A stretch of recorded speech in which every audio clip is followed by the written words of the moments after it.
agora é hora de nós vermos a parte item 6. É o nosso item 6 de normas específicas de circulação e conduta.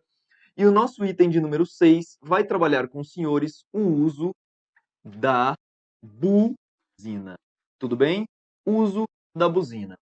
O uso da buzina, moçada, vocês acabam encontrando esse dispositivo lá no artigo 41, tá? Do Código de Trânsito Brasileiro. E o que a gente tem que saber a respeito do uso da buzina? Primeiro, quais são as hipóteses que eu posso utilizar a buzina e a forma que ela deve ser utilizada? São só essas duas coisinhas que a gente tem que memorizar aqui. Então, vamos lá. Qual que é a forma que você deve acionar a buzina? De acordo com o artigo 41 do CTB, a buzina deve ser acionada por um toque breve. Tudo bem? Por um toque breve. E em quais seriam as condições de uso? Condições de uso. Olha só, a utilização da buzina, nos termos do artigo 41, deve ser utilizada quando for evitar acidentes, ou seja, deve ser utilizada para advertência para evitar acidentes, e também quando você estiver no ambiente rural, para alertar que você quer realizar a ultrapassagem. Moçada, é só no ambiente rural, tá? Só no ambiente rural que você pode utilizar a buzina no intuito de avisar que você quer ultrapassar, ou seja, em estrada ou em rodovia. Aí é possível a utilização dessa buzina. São só estas as hipóteses de utilização que a gente tem. E aí nós trabalhamos também a infração do artigo 227, não é? O artigo 227 caracteriza como infração de natureza leve. O artigo 227 caracteriza essa infração como sendo uma infração de natureza leve. Usar a buzina em algumas condições. Quais seriam essas condições? Eu vou te chamar aqui comigo para a tela para que a gente possa trabalhar essas condições propriamente ditas. Vamos lá? Ó. Artigo 227. Usar a buzina. Primeiro, em situação que não seja de simples toque breve, como advertência ao pedestre ou aos condutores de outros veículos, prolongada e sucessivamente, entre as 22 e as 6 horas, meu povo. Utilizar com esse intuito. Olha que interessante, vem comigo. Entre as 22 e as 6 horas. Inclusive, ontem no meu Instagram, eu coloquei lá para a galera a respeito desse tema, falando, olha só, qual que vai ser o momento? Se eu utilizar a buzina às 5h30 da manhã, eu pratico infração de natureza leve? Doutores, sim, você está proibido de utilizar a buzina entre as 22 horas e as 6 horas da manhã, ok? Conforme prevê aqui o inciso 3 do artigo 227. Vem comigo mais uma vez. Em locais e horários proibidos pela sinalização, tudo bem? Em desacordo com os padrões e frequências estabelecidas pelo CONTRAN. Nesse caso, a infração é de natureza leve, conforme nós já trabalhamos aqui. Uso de buzina é bem tranquilão para a gente trabalhar. E é só isso que a gente tem que ver aqui no nosso item de número 6. Vamos avançar para o nosso item de número 7, que trabalha com a circulação prudente. A circulação prudente também é um dispositivo único, moçada. Só tem um artigo, né? Olha só, normas de circulação prudente. Aqui nós só temos um artigo também. E este artigo é o artigo 43 do Código de Trânsito. O artigo 43, ele vai falar o seguinte, olha só, condutor, quando você for regular a velocidade do seu veículo, você deve prestar atenção em algumas coisas. Olha só, quando você for regular a velocidade do seu veículo, você deve observar algumas coisinhas. Quais seriam elas? Primeiro, condições relativas à via, doutor. Condições relativas à via, ao tipo de veículo que você está utilizando, à carga que você está transportando. Então, ó, via, carga e também veículo. Deve-se prestar atenção em absolutamente tudo isso. Além disso, também deve-se preconizar, moçada, a questão das condições meteorológicas e a intensidade do trânsito. Não é verdade? Condições meteorológicas e também as condições do trânsito, a intensidade do trânsito. Deu para entender? Então, na hora do condutor regular a velocidade, obviamente que ele deverá fazê-lo sempre em observância a esses elementos que eu acabei de trazer para você. É um dispositivo muito simples, eu só não posso deixar passar em branco. Eu tenho que citar para você porque é um dispositivo legal. É mais do que o suficiente você saber isso daqui a respeito das normas de circulação prudente. Bem tranquilinho, a gente vai avançar para o nosso item de número 8. E agora, moçada, o nosso item de número 8 ele trabalha com os senhores basicamente o quê? Normas de estacionamento, parada e operações de carga ou descarga. Então, vamos falar aqui de mais um elemento, ó. Estacionamento, parada, e também temos que falar de carga e descarga, tá? Eu já havia comentado com os senhores que as operações de carga e descarga, elas serão operações equiparadas a estacionamento. Isso nós já havíamos conversado. Logo, as operações de carga ou descarga deverão obedecer às prerrogativas, aos mesmos moldes, e deverá ser realizada igualzinho acontece no tal do estacionamento. E quais seriam os dispositivos que a gente precisa se atentar aqui, moçada? Primeiro, conceitos iniciais, né? Qual que é a diferença da estacionamento, parada e carga ou descarga? Isso aqui é fácil, a gente já até viu. Estacionamento. Vamos lá. Não vou nem colocar no quadro porque você já deve ter anotado. Estacionamento é a imobilização do veículo por tempo superior ao embarque e desembarque de passageiros. Então, estacionamento é parar o veículo por um tempo superior ao embarque ou desembarque de passageiros. Enquanto a parada é a imobilização do veículo pelo tempo estritamente necessário para que haja o embarque ou ainda o desembarque dos passageiros. Aqui é descargar, né? Coloquei descarga, mas é descarga. Pronto, consertado. Beleza? Estacionamento e parada, a gente acabou de conceituar aqui para você. São conceitos bem basiquinhos que a gente tem que trabalhar. Formas de estacionamento, moçada. Olha só, agora, no que diz respeito à forma que deve acontecer esse estacionamento, basicamente eu costumo martelar esse assunto com vocês, previsto a partir do artigo 47, né? O artigo 47, ele que trabalha esses conceitos, vou até colocar aqui para você, ó. O artigo 47, ele vai trabalhar com você o conceito de estacionamento e parada, que a gente acabou de ver, e depois a gente já entra diretamente no artigo 48. E aí, olha que interessante, falei do 47, e agora eu vou trazer para você o artigo 48 do CB. E o artigo 48, ele vai falar sobre a forma na qual deve ocorrer o tal do estacionamento e a parada. Vamos lá? Vamos devagar? Então, dentro do 48, como que o veículo ele deve estacionar? Primeiro, ele deve estacionar no mesmo sentido de fluxo dos veículos ou em sentido contrário. Isso é óbvio, né?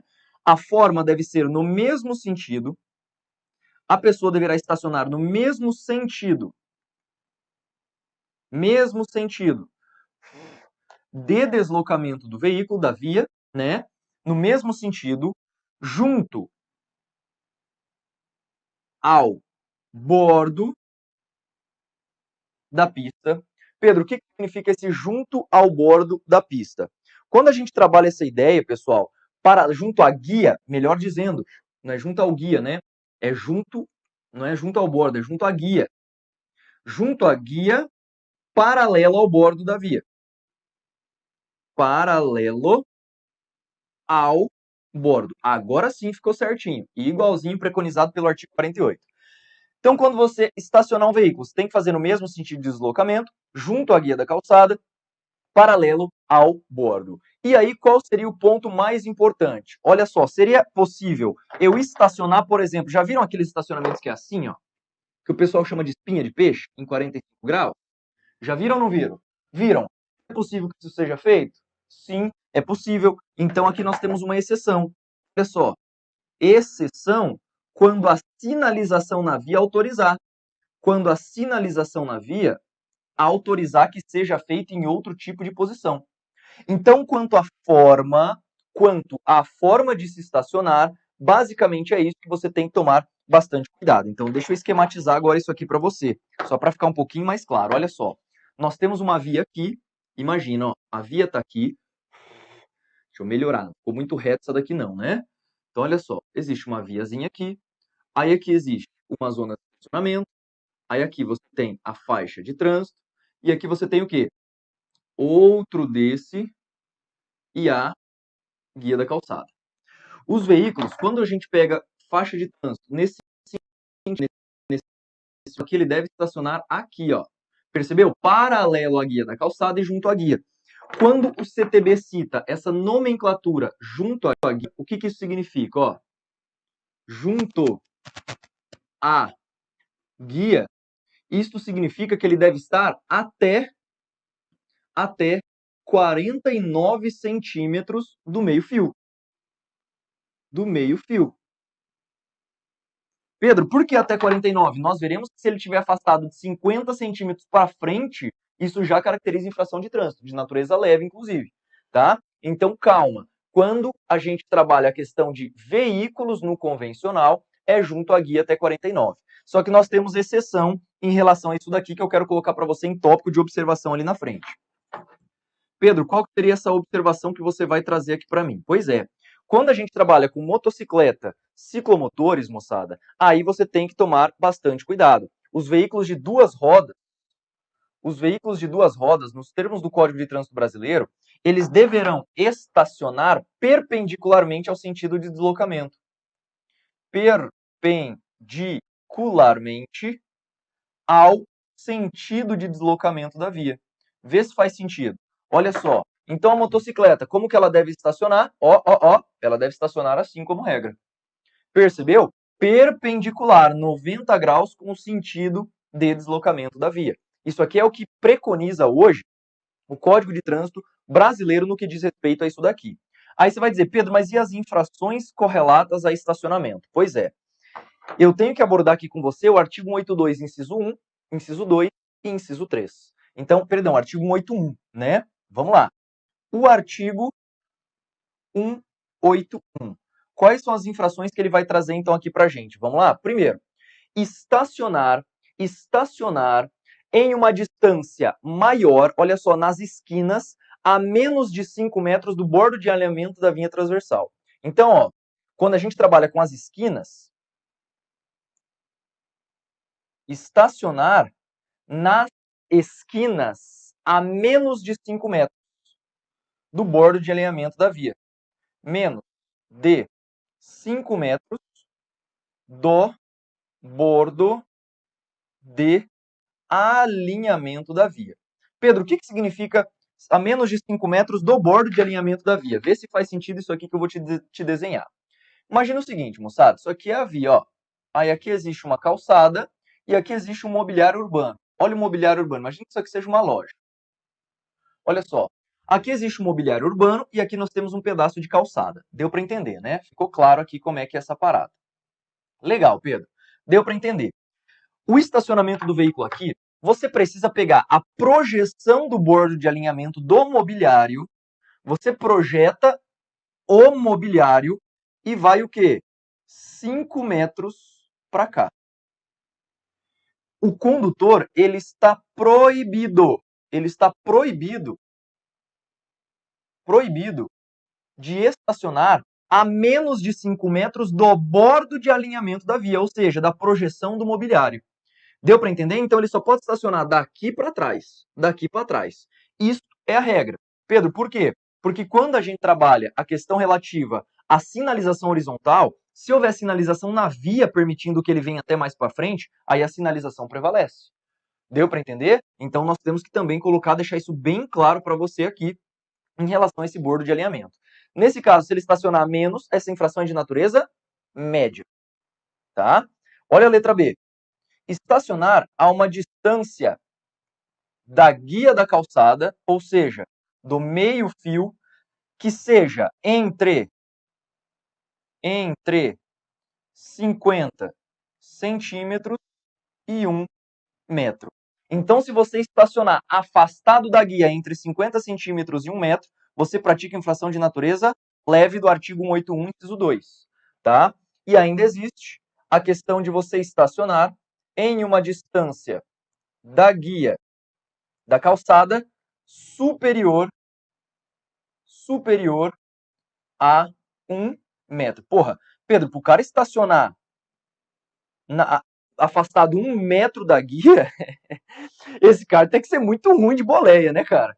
Lembrando que em todos os casos aqui, moçada, que a gente trabalhar essa questão, todos os casos de estacionamento, com exceção de um que nós vamos ver lá na frente, gera também a remoção do veículo, tá?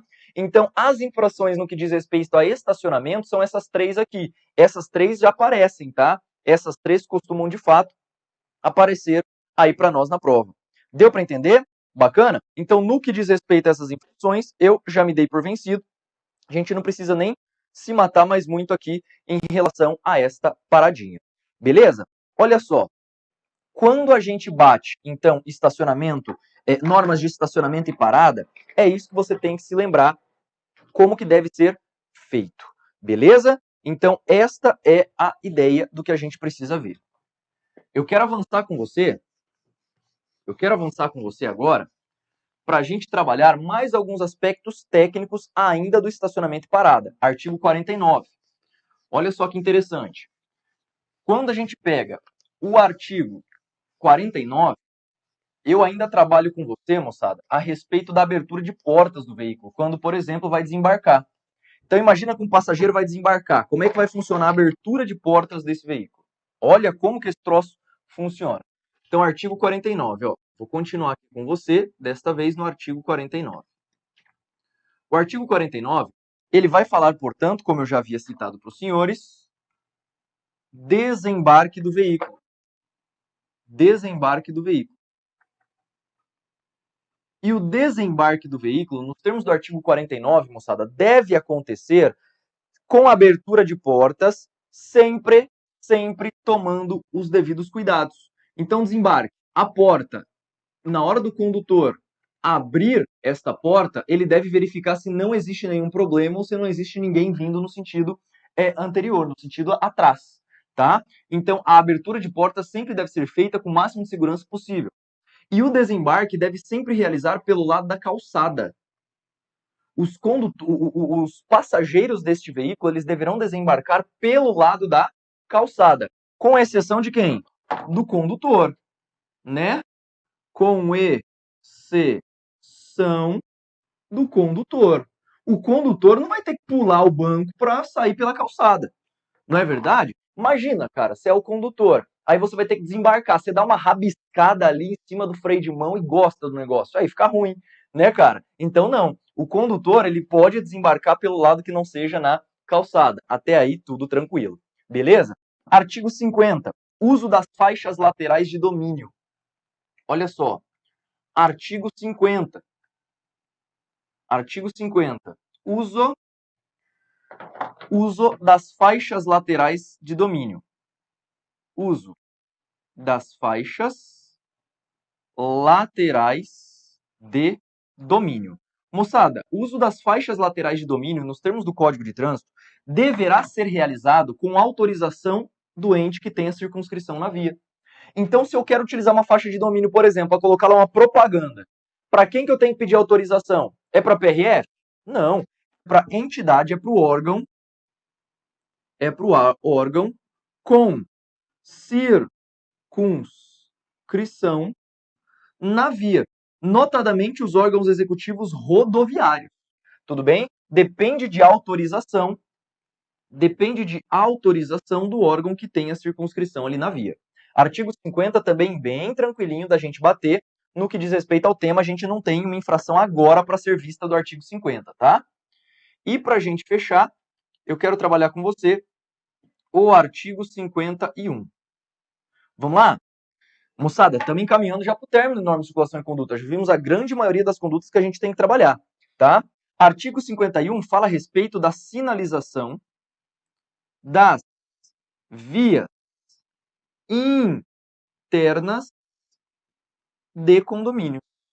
Isso aqui a gente já acabou até vendo. Fala para mim, de quem que é a responsabilidade de sinalizar as vias internas dos condomínios? Você que está estudando há 12 anos aí, fala para mim. Nesse caso, a responsabilidade será dos condôminos. Do proprietários, tá? Condômino. Aí eles serão os responsáveis por pagar esta sinalização, lembrando que esta sinalização deve obediência ao CTB e também à Resolução 160 de 2004, que trabalha a sinalização de trânsito e complementa o anexo 2 do Código de Trânsito, tá? Então, moçada, no que diz respeito a estacionamento parada, eu já me dou por vencido, é isso que a gente tem que trabalhar no geral. Tudo bem? A gente acaba encaixando dentro desse tema. Eu quero avançar com você para trabalhar agora trânsito sendo realizado por veículos de tração animal e de propulsão humana. carroça, vamos falar de charrete, depois nós vamos falar de motocicleta, motoneta e ciclomotor. Beleza? Inclusive tem alteração aí também, 244 foi modificado aí pela lei 14.071. E aí não tem jeito da gente não ver. Não é verdade? Então vamos lá. Aqui eu tenho que martelar com vocês, portanto, o seguinte assunto. Agora nós vamos para o item de número 8, é isso? Deixa eu confirmar. Nós temos o item de número 9 agora, né? Nós vimos o 8, que é estacionamento parada. Nós vamos agora ver o item de número 9. E o item de número 9, moçada, trabalha veículos de tração animal e de propulsão humana. Veículos de tração animal,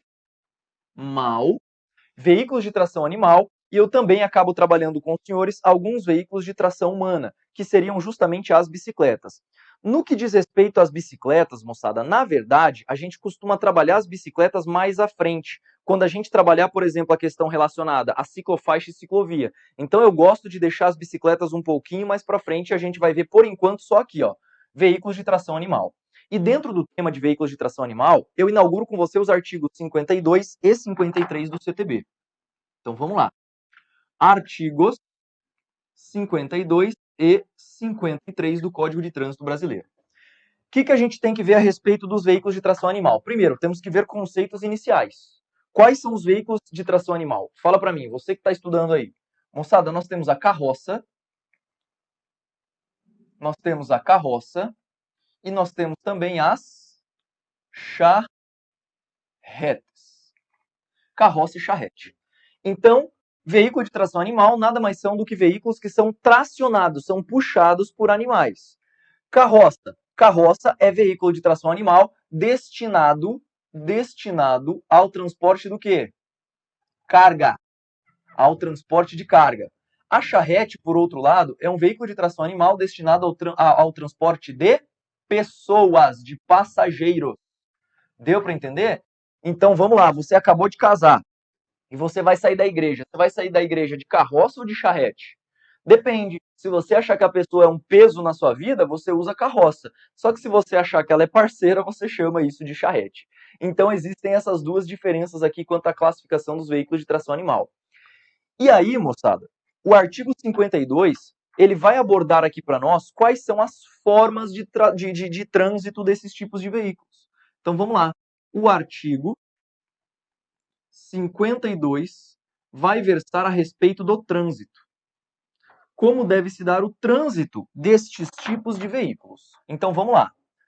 Como que se deve dar o trânsito? Onde deve transitar os veículos de tração animal? Olha só. Primeiro, esses veículos, eles deverão transitar, se houver, por uma faixa especial.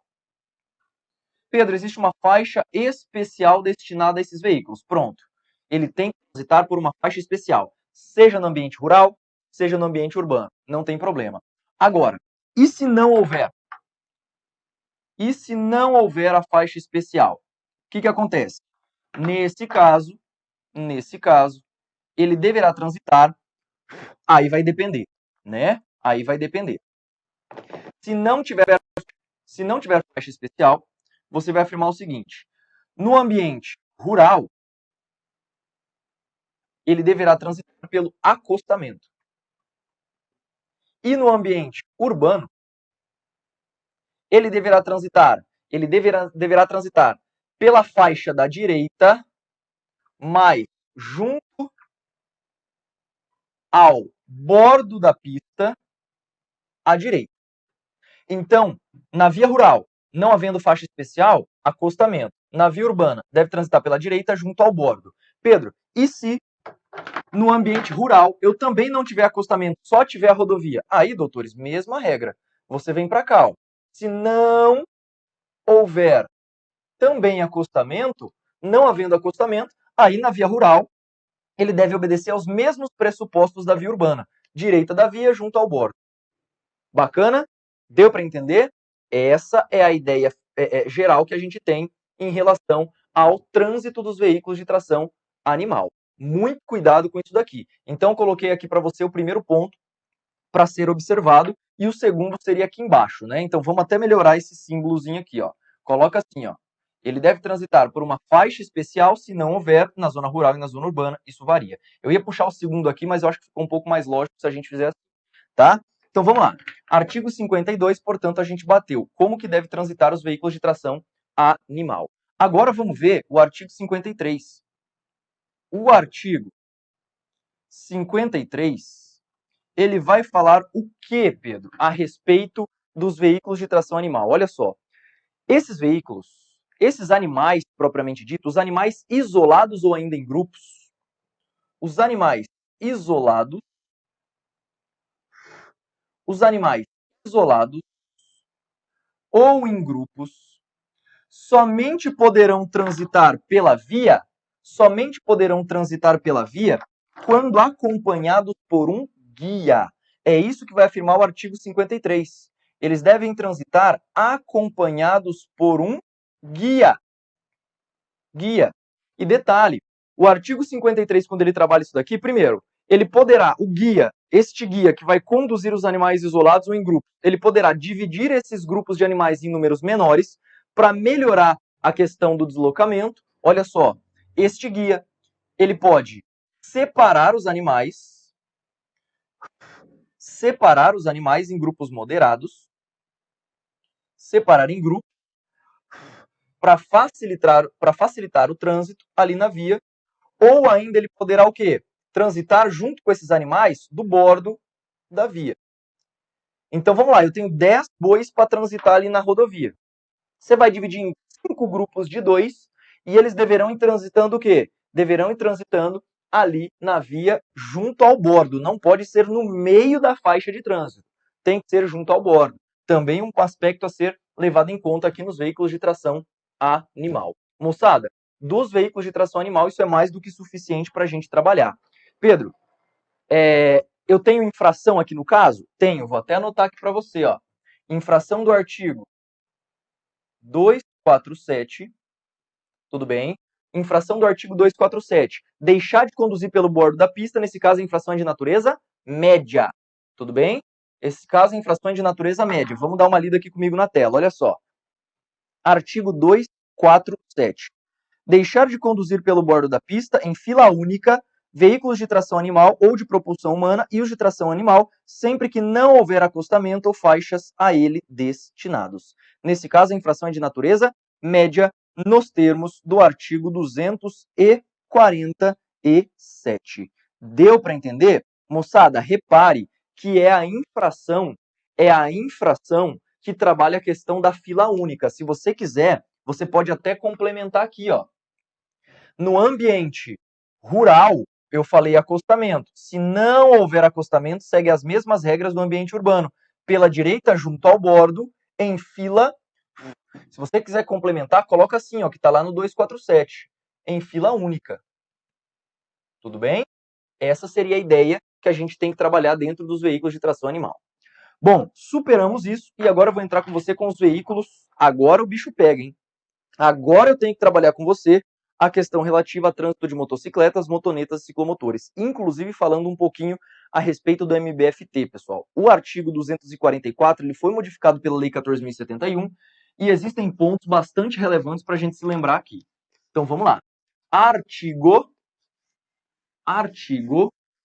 Nós vamos ver agora o 54, 55, 56 foi vetado e temos também o 57, tá? Então nós vamos inaugurar o nosso item de número 10. Nosso item de número 10. Trânsito de motocicletas,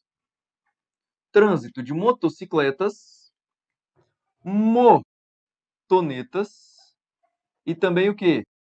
E ciclomotores. Para nós começarmos a falar do trânsito de motocicleta, motonetas e ciclomotores, nós precisamos traçar conceitos. O que é uma motocicleta, o que é uma motoneta e o que é, tecnicamente falando, um ciclomotor. Fala para mim. Motocicleta. O que é uma motocicleta?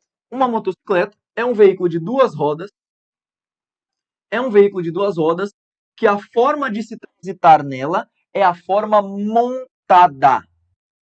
Montado. Enquanto as motonetas são também veículos de duas rodas, mas que você não transita montado, você transita sem sentado. Pedro, qual que é a diferença? Fala para mim, filho, você que tem experiência de vida, qual que é a diferença entre sentar e montar? Vamos lá. Esse daqui é o banco da motocicleta. Na hora de você transita assim, sim ou não? Você consegue encostar o joelho um no outro? Não. Esta posição é a posição montada. Agora, quando você, olha suas perninhas aqui, quando você vai transitar, por exemplo, numa bis, os joelhos não podem se tocar aqui na frente, sim ou não?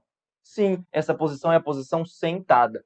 Então existe a posição montada e existe a posição sentada. Uma bis, por exemplo, é considerada uma motocicleta. E por fim, a grande modificação, meu povo, a grande modificação que nós tivemos da Lei 14.071 no conceito de ciclomotor. Vamos lá? Olha só, para a lei, ciclomotor será um veículo de 2 ou de 3 rodas, vamos lá. Trata-se de um veículo de 2 ou de 3 rodas que pode ter motor a combustão, que tenha basicamente 2 pré-requisitos estabelecidos. Desde que a cilindrada não exceda 50 centímetros cúbicos ou o equivalente a 3,05 polegadas cúbicas. Tudo bem? Então, isso vem a ser o conceito inicial. Só que a Lei 14.071 implementou ainda os ciclomotores elétricos. Olha que interessante. Desde que este ciclomotor tenha potência máxima de 4 kW. Isso aqui é novidade, hein, brother? Isso aqui é novidade. Então, ciclomotores elétricos que tenham potência máxima de até 4 kW. Tem que tomar cuidado. Lembrando que existe um critério cumulativo em ambos os casos, desde que ele não exceda quanto de velocidade? Fala para mim, você que está estudando aí. Desde que não exceda 50 km por hora. Deu para entender? Então, esta é a ideia do que vem a ser ciclomotor, moçada. É um conceito mais novo, é um conceito que foi, de fato, aprimorado para nós aqui na prova. Vamos lá? E aí, o que a gente tem que conversar a respeito destes veículos? Eu quero já entrar de antemão com os senhores nos artigos 54 e 55, que vai trabalhar o uso obrigatório de capacetes. Então, vamos lá. Eu gosto até de bater os dois juntos, olha só. Artigo 54, e depois nós já batemos na sequência o artigo 55. Vamos lá. Esses artigos, eles vão bater basicamente o quê, Pedro? Ambos vão trabalhar sobre o uso do capacete também. Então, vamos lá. O artigo 54 e 55, 54 vai falar do uso do capacete para o condutor. Então, olha só, o condutor deverá utilizar capacete com viseira e também, ou ainda, viseira ou, tá? Com viseira ou óculos de proteção. E eu achei curioso, nós não tivemos agora no edital da PRF a questão voltada para a resolução 453, que regulamentava o tema. Muito provavelmente ela vai ter alguma modificação, essa foi tirada do edital, né? Então, capacete com viseira ou óculos de proteção. E para os passageiros? Fala para mim. O passageiro, segundo o CTB, ele tem que utilizar capacete. Moçada, repare que o Código de Trânsito Brasileiro não fala capacete com viseira ou óculos de proteção para passageiro, hein? Ele não fala. Então, Pedro, o que eu levo para a prova? O passageiro precisa ter capacete com viseira ou óculos de proteção? Precisa. Só que isso não está no CTB. Isso está no Manual Brasileiro de Fiscalização de Trânsito, lá na ficha da infração. Então, também é obrigatório capacete com viseira ou óculos de proteção para os passageiros. Isso é importante que se diga, apesar de não estar expressamente previsto aqui no CTB. Segundo, o condutor deve transitar com a motocicleta, motoneta ou ciclomotor com o guidão apoiado pelas duas mãos. Duas mãos no guidão. Enquanto os passageiros, eles deverão transitar em carro lateral,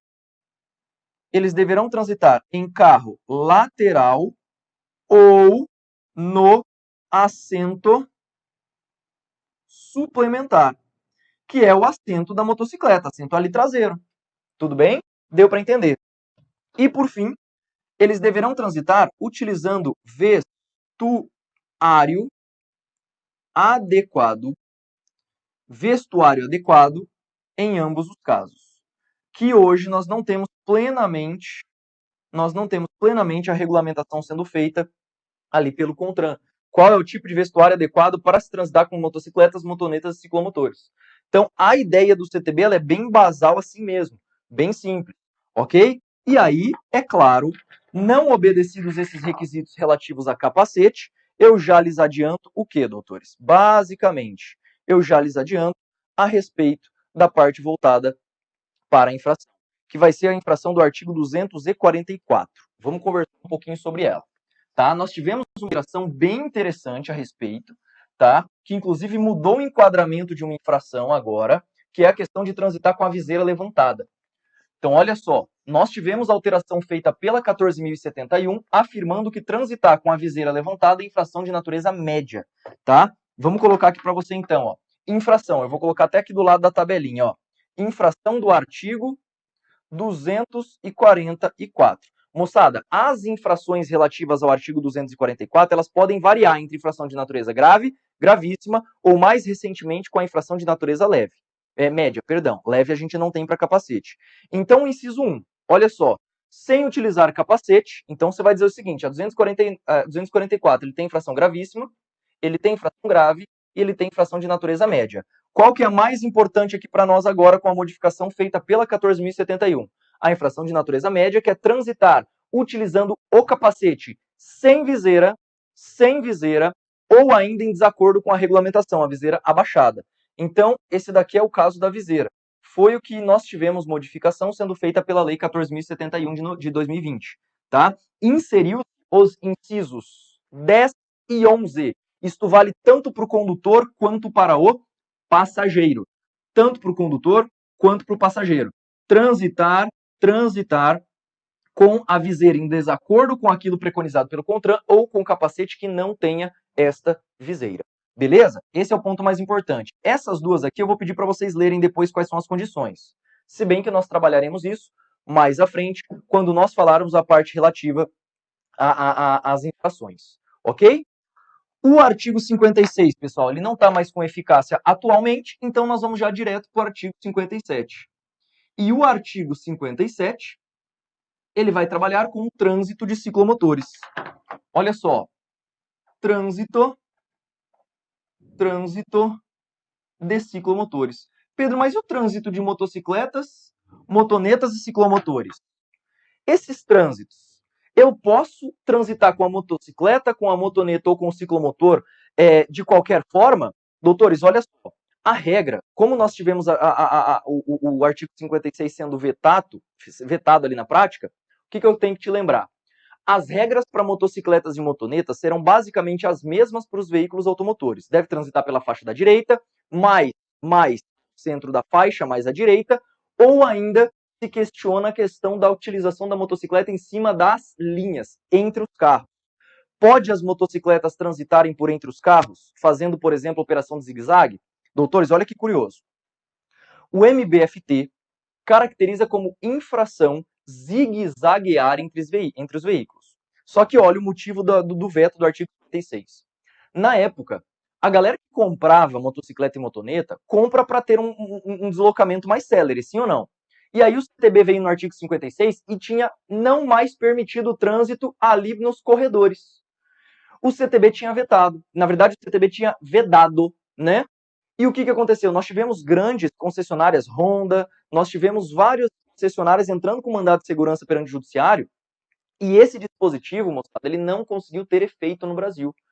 Então, hoje, é permitido que as motocicletas e as motonetas transitem nos corredores de veículos? Sim, desde que não seja em operação de zigue-zague. Como que isso deve ser interpretado, meu brother? Aí, só hoje o MBFT e a discricionariedade do agente de trânsito é que vai dizer, porque se o cara te autuar, eu quero ver como é que você vai provar que isso daí não aconteceu, né? Então, basicamente é isso no trânsito de motocicletas e motonetas. Deve ser observado os mesmos pressupostos dos veículos automotores, como os automóveis, e é admitido que se transite nos corredores entre os veículos. É admitido, desde que não tenha operação de zigue-zague. Como é que esse troço é interpretado é só por Deus, tá?